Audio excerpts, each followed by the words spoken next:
how do you engage members once they have the benefits, you know, because they're still making at the most $12 an hour. You know, they still are not living well.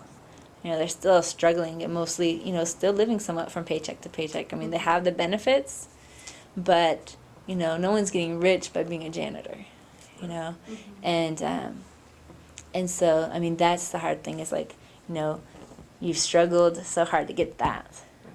And then, you know, but the idea, hopefully, you know, is you get them engaged to fight wherever they're at, you know. So, because some people, they stay in janitor for a long time, but the idea is supposedly, just like farm work, it's transitory, you know, so that's why you don't really improve the conditions. That's why the labor camp my dad lived in over 50 years, you know, 45 years ago, still exists today in the same condition.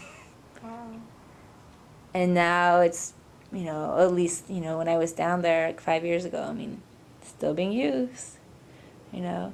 And the same with janitorial. I mean, that's why we talk to workers, like, you know, every janitor thinks that they're going to get out of it in a year. You know, it's not my job, you know. Very few of them, you know, think, oh, this is where I'm going to be, right?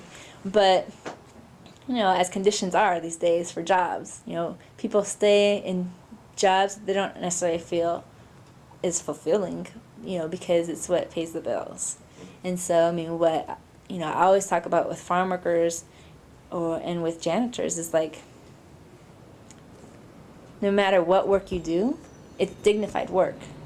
And you should have respect in whatever job you're doing, you know, and you should be able to have the opportunity to choose that work for the rest of your life if you want to. I mean, it should be something that, you know, can pay a bill, you know, and move you ahead.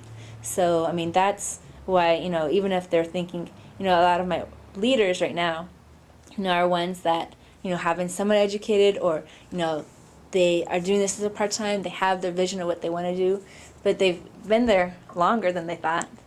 And they see how their coworkers are, you know, single mothers, 3 children, or, you know, people, you know, an older mother that's been doing this work forever, you know, and they see, like, it's crazy, you know, this is crazy, you know, we have to do something, you know, we have to start organizing.